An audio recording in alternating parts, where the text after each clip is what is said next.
ये प्रार्थना सतलोक से शुरू होती है, नीचे नहीं। इतना प्रकाश न तो ईश्वर में, जो सहजल कमल में बैठे हैं उनमें कुछ नहीं, ईश्वर में भी नहीं जो तीन लोक के मालिक है, और इतना प्रकाश जो त्रिकुटी में ब्रह्म विराजमान उनमें भी नहीं है, और इतना प्रकाश जो 10वें द्वार में पार ब्रह्म है उनमें भी नहीं, और भंवर गुफा में जो महाकाल पुरुष उनमें भी इतना प्रकाश नहीं है। इनसे ज्यादा प्रकाश तो एक सूरत का है। तो उनके रोम में कितने कोटान कोट सूरज चांद लगे हुए प्रकाश कर रहे हैं एक रोम में। तो जिस्म में कितने रोम होंगे, वो आप खरबों वर्षों तक रहो वहां, और रोम गिनते रहो तो नहीं गिन सकते, इतने रोम है। तो इनमें तो कुछ है नहीं। तो ये सतलोक से प्राप्त, फिर कोटान कोट, फिर अरबों अरबों सूरज चांद, उसके एक एक रोम में अलग पुरुष के, और खरबों सूरज चांद एक एक रोम के अंदर में अगम पुरुष के। अनामी पुरुष की तो वैसे ही महापुरुषों ने संकेत में व्याख्या की, उसकी कोई व्याख्या नहीं। ये कितना प्रकाश है, वो सब गिनती खत्म। जितने भी गिनतियां देश में, जिस मुल्क में, सब खत्म हो जाए। इतना मतलब है सूरज और चांद, वो भी सूरज चांद कौन, ये नहीं, ये सूरज चांद नहीं, जो 10वें द्वार में और ऊपर भंवर गुफा में, उसको सूरज चांद कहते हैं। ये सब गिनतियां खत्म हो जाए, और मतलब यह है कि इतना इतना प्रकाश नहीं क्यों, इसलिए उसका कोई वर्णन नहीं कर सकता। इशारा किया सब महापुरुषों ने, जिन्होंने देखा, जिन्होंने प्राप्त किया, इशारा किया, और कुछ नहीं। नीचे की कोई प्रार्थना नहीं। और जब वो कहते हैं कि मेरी एक बूंद ये 3 लोग का शासन कर रही है, एक बूंद, तो था समुद्र सतलोक में एक बूंद, तो फिर समुद्र की क्या महिमा, कौन महिमा करेगा समुद्र,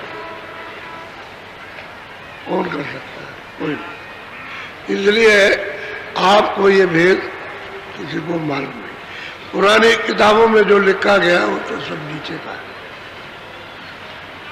और नीचे का क्या दिया जाए कि नहीं अथा है, तो उनको विचारों को मालूम। संतों ने आकर के जो कुछ देखा और लोगों को दिखाया, प्रेमियों को जो उनके पास पहुंच गए, पहुंचे तो विरोध में थे, बहुत ईर्ष्या में पहुंचे थे। ये उनके बाल क्रोध में फुर फुर ऐसे उड़ते थे, और ये रोम सीधे क्रोध में खड़े हो गए, इतना क्रोध था। इस क्रोध में महापुरुषों के पास थे, लेकिन देखो उनकी किस प्रकार से दया होती है, दया कैसा करते हैं। गोस्वामी जी महाराज ने अपने घर में रहकर उस मालिक को आज से अंत तक जब प्राप्त कर लिया, पा लिया उन्होंने, तब उन्होंने कहा कि यहाँ जीवों का काम नहीं हो पाएगा, यहाँ नहीं होगा, चलो बाहर करेंगे। तब फिर घर में प्राप्त करने, घर ही में प्राप्त कर लिया, घर से बाहर नहीं निकले। अब उनको गुरु मिल गए तो उन्होंने गली में बैठ करके प्राप्त कर दिया। और जब इनके वचन को सुनने के लिए आसपास के लोग इनके घर पर भीड़ उमड़ने लगी तो कहने लगे ये क्या, ये आफत क्या खड़ी कर दी। घर वाले समझते हैं आफत है ये आप तो बात ये सुनने के लिए आएंगे। अब कुछ ऐसा जब सुनने को मिलेगा जो कभी नहीं मिला तो आएंगे ही लोग, तो आने लगे लोग और सुनने लगे। यहां तक उन्होंने बताया अपनी कलम से कि झाड़ करके गांव के अड़ोस पड़ोस के सब दर्शन करने के लिए आते थे। तो वहां घर कितना होगा, छोटा सा, जगह नहीं रहेगी। बहुत बड़े आदमी हो तो कितना घर है, घर तो घर ही है, आदमियों को बैठने की जगह चाहिए। तो चिल्लाने लगे कि ये क्या बहुत कड़ी हो गई, ये हटते ही नहीं है। अच्छा, स्त्रियां किसी की नहीं सुने, उनकी अपनी अपनी भीड़। अब वो आदमियों के क्या समझे, तो बस वो सिफारत कुछ करें, वो कुछ करें, वो कुछ करें कि हमारे ऊपर दया कर दीजिए, कृपा कर दीजिए। ये सब उन्होंने कहा, ये क्या हो गया। तो उन्होंने देखा कि ये यहाँ बनेगा नहीं, यहाँ काम कुछ होगा। इन्होंने सब कुछ प्राप्त कर लिया, स्वर्ग देख लिया, वैकुंठ देख लिया, माया को देखा, ईश्वर को देख लिया इन्होंने, और ब्रह्म को देख लिया, पार ब्रह्म को देखा, महाकाल को, और सत्पुरुष के दीदार दर्शन किए जहाँ से आए थे वहाँ, और ऊपर देखा, सब देखा, और अनामी पुरुष को प्राप्त कर लिया घर ही में रहकर, घर में। तो इनके पास एक काशी का वासी रहने वाला, काशी का, और राजापुर में एक सेठ के यहाँ नौकरी करता था, क्योंकि नाव द्वारा उस समय पर रेलगाड़ी नहीं थी, तो नाव के द्वारा माल जाता था। तो सेठ के यहाँ नौकरी करता था, वो भी उसी भीड़ में गांव की, वो भी चला है दर्शन करने के लिए। तो उसके मन का हरण हो गया, यानी मन उन पर लुभा गया। वो तो अब वो आकर के बैठ जाए सुने, बैठ जाए सुने, दर्शन करे, बैठ जाए सुने, दर्शन, उसी भीड़ में। जब वो सब चले जाए तो कुछ सेवा कर ले, जो कुछ उसकी समझ में आए वो सेवा कर दे, धीरे धीरे धीरे धीरे धीरे धीरे, और निकट में उनके पहुंचा सेवा करे। सेवा जब उन्होंने देख लिया कि किसी को नहीं चाहता सिवाय मेरे, और ऐसे कुछ अच्छा नहीं लगे, तो उससे कहा कि अच्छा हो इधर, तुमको रास्ता देते हैं। तो रास्ता उसको दे दिया और कहा कि तुम वहीं बैठ करके भजन कर लो। तो रास्ता पा गया और भजन करने लगा। तो इसका भजन 2-4 दिन, 10 दिन, 15 दिन तो कोई बात नहीं, लेकिन शुरू हो गया। अब इसकी लगन और प्रीति इस तरह की हो गई कि दिन में रह जाए, रात को भी रह जाए, न दिन को जाए न रात को जाए, सेवा करता रहे और वही बोलता। तो कहने का मतलब यह है कि थोड़े ही समय में गोस्वामी जी ने इसको तो कर दिया पार, इसको पहुंचा दिया। अब उनके अंदर तो सर्वशक्ति थी, तो घर ही में रह करके ही इसको काम कर दिया, इतना हो गया काम। तब उन्होंने एक दिन पूछा कि भाई तुम्हारा कोई घर कहीं है? कहने लगा हमारा घर काशी में। तो कब से नहीं गए? कि हम तो बहुत दिन हो गए,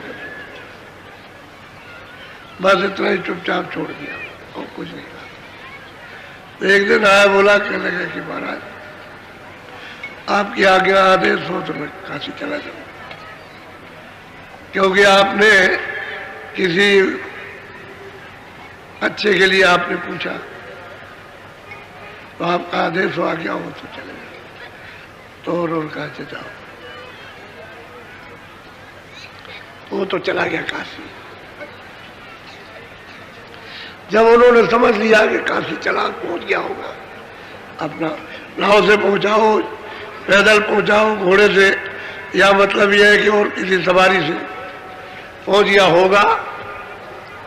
तब इन्होंने रात को अपना जो कुछ पहले थे ढोल डम्बर खड़ा के लुटा लिया और चल दिए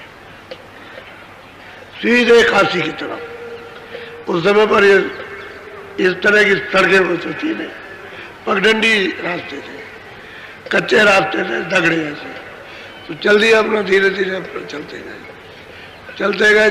जब काशी में पहुंचे तो इन्होंने पूछा खड़े होकर के एक आदमी से, क्या लगा रे भाई इस नाम का कोई आदमी इस मोहल्ले में रहता है? तो उसने जब इनको देखा तो नाचने लगा। अरे कह लगे महाराज आप मिल गए, आप ही का तो वो वर्णन करता था और कोई बात नहीं करना, सिवाय आप ही की बात करना, आप जरा सा बैठ जाइए। तो दौड़ करके गया, उसको ले आया। अरे भाई तुम जिस गुरु की बातचीत करते तो आ गए। अरे वो कैसे आ गए? क्योंकि ये तो नहीं कहा था मैं आ रहा हूं। तो दौड़ करके आया तो देखा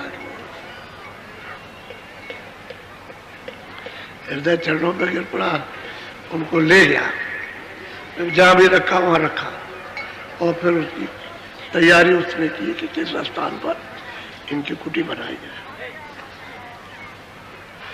तो फिर कुटी का इंतजाम किया उसने, कुटी बनाई, फिर वहां कुटी रखी, फिर इनको ले गया उसमें रखा। उस समय गोस्वामी जी महाराज की उम्र जो है 25 साल की थी,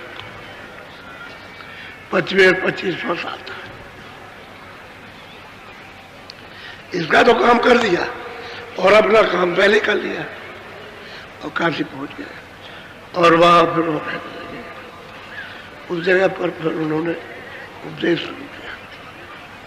तो जो ये कहे तो कुछ सुने, क्योंकि उन्होंने कभी सुना तो था नहीं किसी ने। तो बहुत से तो लोग कहें क्या बकवास करते हैं, लेकिन बात यह है कि अगम बात सुनाते, विचित्र बात कहते हैं, लेकिन हमने कभी किसी से कथा वार्ता में सुना नहीं। अब बहुत लोग आने लगे और सुनने लगे, पूछने लगे। तो कुछ लोगों से चर्चा की तो लोग कहने लगे अरे कहीं कुछ नहीं, वो तो नास्तिक है। नास्तिक क्या करोगे जाकर के? नास्तिक बात सही कहे सब, वो लोग भी कहे कि बात तो सही कहते हैं, लेकिन वो लोग जिनका रोजी रोजगार होगा वो कहेंगे भाई नास्तिक है, ऐसा लोग कह के टाल दे, अनसुनी कर दे, बात को सुने नहीं। तो फिर उन्होंने किताब लिखी, कागज पर लिखा, जो कुछ भी रास्ता मालिक से मिलने का वो सब लिखा, ईश्वर से मिलने का, ब्रह्म से मिलने का, पार ब्रह्म से, सबसे मालिक से मिलने का, और विस्तार बताया कि ऐसे हुआ और ऐसे ये हुआ। तब ये लिख करके और लोगों को हृदय से कहा कि तुम जरा सा किसी को देना, पढ़े लिखे को। बात में जो देखा तो पूछा तो आकर के नहीं करे, चले गए कुछ नहीं, ये तो नास्तिक है और ये सब ये भगवान के नहीं है, वो तो नास्तिक है। ये प्रचार हो गया। अब इतना जोर का प्रचार हुआ कि बस अब जितने भी विद्वान थे सब चकरा गए। अच्छा, जो भी जाए उनके पास उसका तुरंत उत्तर, जो पूछे प्रश्न करे उसका उत्तर, जो पूछे प्रश्न। मुसलमान जाए और कोई जाए, जैनी जाए, ये कोई जाए, वैष्णव जाए, साधु सन्यासी उदासी, सबका जवाब। और अपनी तरफ से नहीं, जो तुम किताबें पढ़ते हो उसी से जवाब दे देते। बात तो नहीं। फिर वो कहते किससे आगे और उसका जवाब उत्तर देने और आगे बताया कि आगे और है। अब वो आगे तो उनको मालूम नहीं, किताबों में जो पढ़ा उतना ही तो पढ़ा, देखा तो उन्होंने भी नहीं। फिर अंत में उनसे पूछे कहते ये बताओ कि तुमने इसको देखा, तुमने स्वर्ग देखा, वैकुंठ देखा, तुमने ब्रह्मा देखे, विष्णु देखे, तुमने मत्स्यवाद्या मां शक्ति देखी, तुमने देखा कुछ नहीं? पहले देखा कुछ। तो फिर अंधे क्या देखेंगे? अच्छा, तुम जो सुना रहे हो और तुम भी अंधे हो, जो सुन रहे हो सब अंधे। तो अंधों को क्या दिखाई देगा? जो अंधा सुना रहा वही अंधा है, वो तो अंधे पहले ही से। तब ये चक्कर खा गए विद्वान। ये तो कहे बात तो ठीक है, कह लगे मैं कोई बात तो मालिक ही कर रहा हूँ उसी की बात। लेकिन ये मूर्ख बहुत होते हैं, जब मूर्ख होते हैं तो मूर्ख अपना काम करते हैं। विद्वान थोड़ा बहुत कुछ हिचकेगा और कोई समझदारी से काम लेगा, मूर्खों के सामने चलती नहीं, वो उनको भी बजाड़ देता, क्योंकि अपनी मूर्खता के सामने किसी की सच्ची बात नहीं। तो वो 25 में इस साल में गए और कुछ उन्होंने सुनाया, और सुनने के बाद 2 साल के बाद झगड़ा होने लगा, झगड़ा हो। तो उन्होंने क्या क्या काम किया है, एक अद्भुत काम किया। ऐसा नहीं है कि काम नहीं किया, लेकिन वो जो काम उन्होंने जीवों का किया वो लोगों को मालूम नहीं है। और वो जो रामायण उन्होंने लिखी है, ये तो घट की रामायण थी, घट का पूरा वेद लिखा, और वो रामायण लिखी है तो उन्होंने लिखा है कि हमने यहाँ का कुछ नहीं कहा संसार का, हमने तो ब्रह्मांडों का सब समाचार दिया ऊपर का, और ये ऊपर की छाया है। तो हमने छाया के बारे में तो कुछ कहा नहीं, हमने चेतनता के बारे में सब लिखा रामायण में। जो 7 कांड रामायण बनी है, वो जितने भी नाम उन्होंने दिए, चाहे स्थान के दिए हो चाहे और किसी के नाम, सब ऊपर का नाम दिया, नीचे का कुछ भी नहीं लिखा, यहाँ का कुछ भी नहीं। लेकिन अब यह है कि लोगों को ये सब कुछ मालूम नहीं था, तो बड़ा विवाद हुआ, बहुत विवाद हुआ, बहुत झगड़ा किया।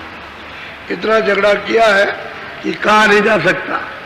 और अकबर बादशाह का राज था तो उससे शिकायत की कि ये खुदा को नहीं मानता, वेद नहीं मानता, कतेब नहीं मानता, कुरान नहीं मानता, और शास्त्रों को नहीं मानता, और मस्जिद नहीं मानता, और मंदिर नहीं मानता, गंगा जमुना और काबा को कुछ नहीं। ऐसा मतलब ये कि फकीर एक महात्मा, ये तो ब्राह्मण कहे कि मतलब ब्राह्मण है, ब्राह्मण है ये तो कहते थे वो, और साधु है ये तो बात आती। तो अकबर बादशाह ने देखा कि अच्छा लोग शिकायत कर रहे हैं, तो उनसे कहा कि देखिए कहीं जाइएगा नहीं, और वो वैसे भी कहीं नहीं जाते थे। तो 6 महीने उसने छानबीन कराई, वो तो कोई बात इस तरह की करते ही नहीं थे, वो तो सबके लिए कहते थे कि कोई मुसलमान हो, कोई हो, हिंदू हो, किसी जात का भी हो। आखिर में अंत में उसके ऊपर आफत आने लगी अकबर बादशाह में, अरे कह रहे छोड़ो छोड़ो, कहीं कुछ नहीं, खबर दे दिया कि उसमें कोई बंधन नहीं।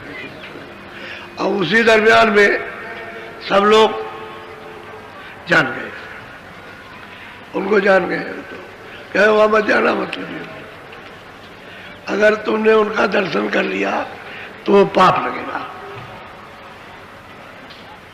यहां तक लोग वर्जन कर लेंगे, मना कर लेंगे, उधर मत, उनकी कुटी में मत जाना।